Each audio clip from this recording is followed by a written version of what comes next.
OSW-Sim-Sports here, and I hope you guys are ready for some carnage, because carnage is what you are going to get. We are racing this week on Monza, and on Monza it appears that the emozione and passione multiplier is set to 5. So everyone is very sweaty, very shaky, and that goes for every single move possible. If you enjoy this, please hit that like and subscribe button and leave a nice comment. Thank you. Look for the 150 meter braking marker, brake as hard as you can, turn in tight, compromise a little bit for the exit, get a very nice exit out of T1 to get the power down as early as possible. This is extremely important. Now we go for the second chicane. I look for the orange marker on the boarding on the right hand side for my braking marker, and also here you want to compromise your entry for the exit. Now we head into the first of the Lesmos.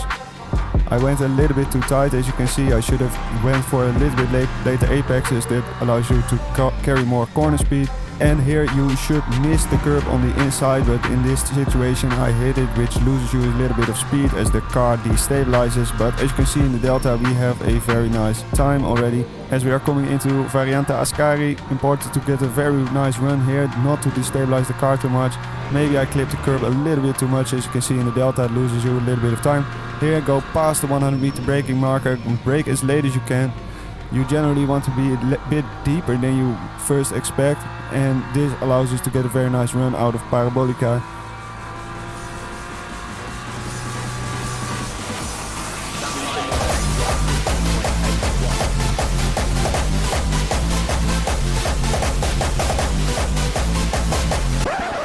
And as you can see, in the dying moments of qualifying, my lap got beaten. And thus we are on P2, but no problem. Here we go for the start.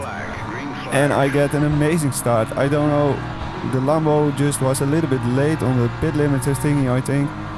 And this allows us to pass him even before we head into the braking zone. Now obviously I go for the tight line, just to force them around the outside.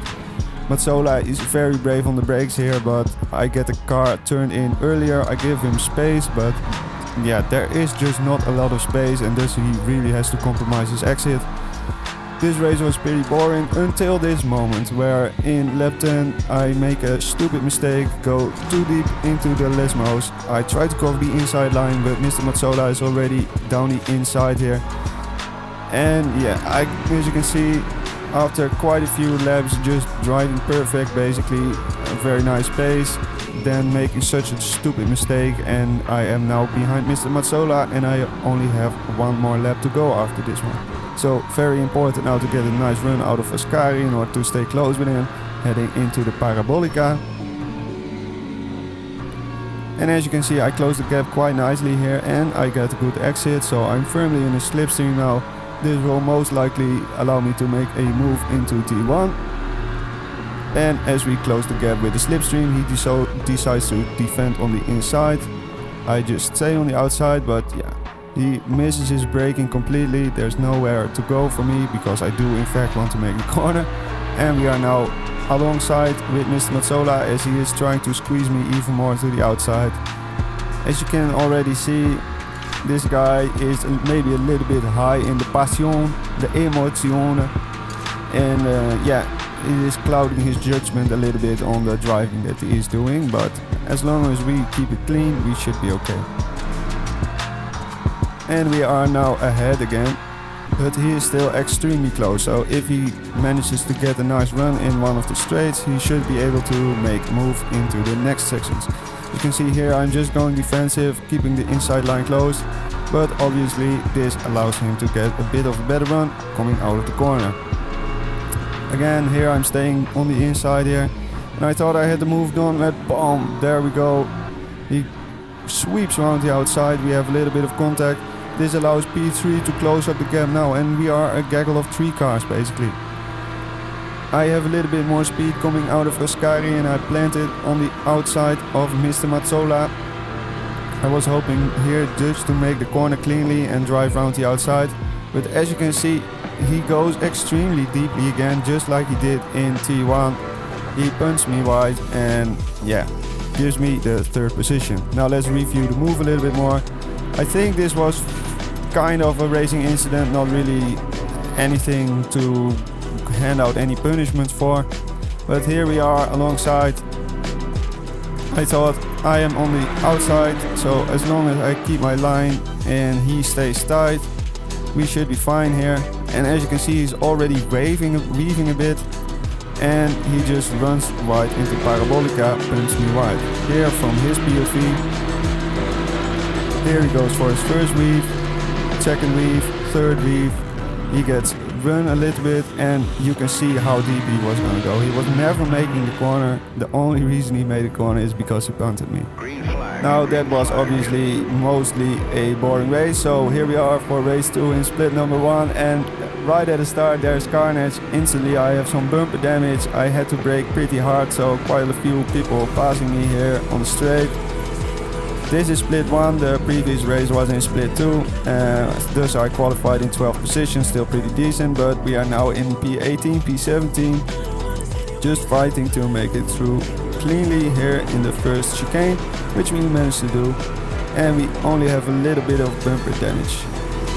As I have snapped by Dan in front of me here in the Ferrari, and I obviously want to keep the door closed from the BMW trying to rejoin here on the line, so I just give Dan a nice bump draft here, which allows him to cover the inside line, allows me to go on the outside. The field compresses again a little bit. I'm on the outside here, Dan is on the outside, but as this happens, look at that, this BMW is spinning in front of us. I have to take avoiding action, and it is absolutely incredible that no one got destroyed from that. Now heading into the Lesmos, the pack is very much compressed now again, so it's very important to just keep the door closed, not make any mistakes, and to make sure you stay with the pack so you have the tow. Luckily we managed to do so, and we are now firmly in the draft of Mr. Oliveira. And this will allow us to get us a nice run coming into Ascari. Obviously he decides to defend the inside line here, no problem. We just brake a little bit earlier and hope he turns into the corner. And we can close the door on Mr. Golinski behind us again. Now we get a decent run coming out of Ascari, not great, but we are still in the draft, so as you can see we catch back up again coming into Parabolica. And honestly, this is the most crucial corner on this track. If you cannot get this right, the corner exit here, you will keep getting dive bombed by everyone in the pack heading into T1, and that will only lose you positions. Luckily this lap we had no such troubles, and we are now catching up with Mr. Oliveira. Let's see what he decides to do for his defensive move, and he decides to force me around the outside. And I brake a little bit early again, and the Beamer just completely misses his braking marker, takes out another car. There was more carnage in front, and we say thank you very much as we are now in P13. Now the Beamer obviously cut the corner very much in order to make it through the corner there, so he has to yield the position here to Mr. Correa. He obviously doesn't want to yield the position to me, so I just keep the door closed and make sure he cannot rejoin in that position. As we come into the Variante della Roggia, very important to get a good exit here, as with anywhere on Monza to be honest, as the pack is now finally starting to spread out a little bit.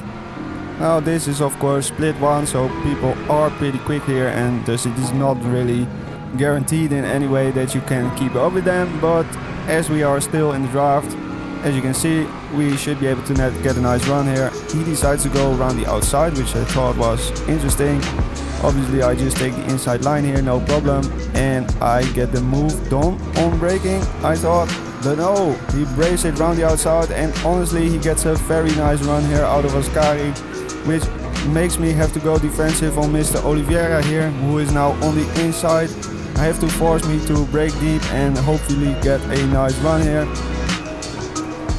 But I get a big slide on big slide. This obviously loses me the position to Oliveira, and now also Mr. Golinski gets a nice run. I instantly want to close the door here to get into his draft, and we managed to get alongside Mr. Oliveira again, who cooks it again on the brakes, almost takes out the McLaren here, manages to keep it on the track somehow, but then spins in front of the other BMW of Mr. Golinski. That allows me to go past really nicely, and behind me now is Nick Harper of Blown Piston Motorsport. Now here we are basically in an ideal position where we can work together, maybe give each other some bump drafting or at least not fight too much and close up to the gap to the McLaren of Mr. Correa. Also for this race I forgot to mention I am driving the Aston Martin instead of the BMW. We are of course running the BMW for the quota 6 hours, so I was practicing as much as possible with it, but every once in a while you just want something different and I decided to go with the Aston Martin. It is super strong here around Monza as you get insane top speed, but you really have to manage the car coming out of the corners as the traction control gives a little bit less stability than the BMW does. And as you can see we are finding some nice pace here and we are firmly catching up to Mr. Correa. We should be able to catch up with him in a few laps if I don't make any mistakes.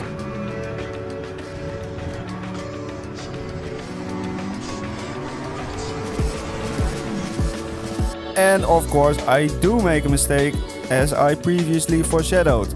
Now I was driving a lot with the BMW before and it is super stable on corner exit scenarios, and yeah, the Aston Martin it just feels a little bit different coming out of those type of corners, and that just catch me out and destroyed me. As I almost get a nice sniff here on Mr. Nakamoto. Luckily we didn't get any damage from the incident, we are now back in P14, so we lost a few positions.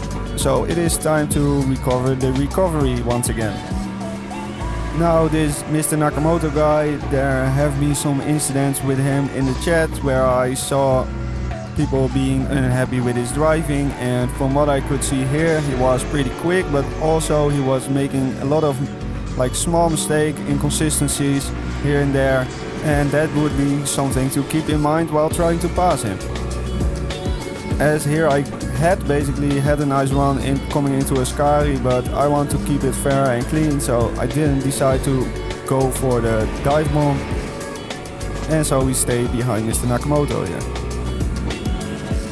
And as you can see, just coming into the braking zone of Parabolica, we almost close up like 2 tenths or something, and yeah, it seems like he's not really all that confident on the brakes. As we get a nice run coming here into Variante del Retafiglio. I am on the inside here, so as long as I brake deep I can cover off the corner on the inside and close the door here for the second part of the chicane. And I managed to do so, and there is death in front of me which forces me to brake a little bit. Mr. Nakamoto is now alongside me again. I give him the space even though I didn't really want to. This Aston Martin also had to brake and we decide to follow the BMW of Mr. Nakamoto. He goes extremely deep onto the brakes. He basically just forces G-Money off here. He kind of barely manages to keep it on the track. G-Money decides to slow down. I think he got an illegal overtake or just a very big track cut warning, which essentially forced him to go off the throttle, even though it wasn't his fault at all. It was legit just Mr. Nakamoto running into him. As here we get a nice bump from Mr. Matarese, but we keep the door closed and thus we manage to keep our position here coming into Ascari. So with all of that carnage we are now back in P10 and it is time to close down Mr. Nakamoto ahead. We still have about 3 minutes to go, so we should have enough time. As Mr. Matarese behind me has a nice run, but he decides better of it and just giving me the corner. Now coming out of Parabolica we are already 0.9 behind Mr. Nakamoto, so we should be on his bumper in just a few corners honestly. As they decide to fight ahead here, this obviously cost them a lot of time, and yeah, here you are, we basically are on the back of them again. So we have about 2 more laps to go, and thus we can be a little bit patient in order to find a nice move on this Mr. Nakamoto guy. As they are fighting a bit more into the second chicane, which obviously cost them more time. And now also Mr. Matarese is very much having a sniff, looking to get past me. So it's very important to clear Mr. Nakamoto as quickly as possible. And here he brakes extremely early, which even though I tried to take avoiding action in order to not hit him, there was just no more time for me to react, and I punted him and that spun him out. Very sorry about that incident, and yeah, that obviously also costed me a bunch of speed, which now allowed Mr. Matarese to pass me. As I was still hoping to catch up with the McLaren of Mr. Correa, I decided to give Mr. Matarese a nice bump draft. Maybe even in this last lap he can close the gap of 1 second and just have a nice fight, so we can profit from that. But no, a lap later we are still in the same position, and race 2 we finished in 10th position where we started from 13th. I have been OSW-Sim-Sports. I wish you all a fantastic day. Goodbye.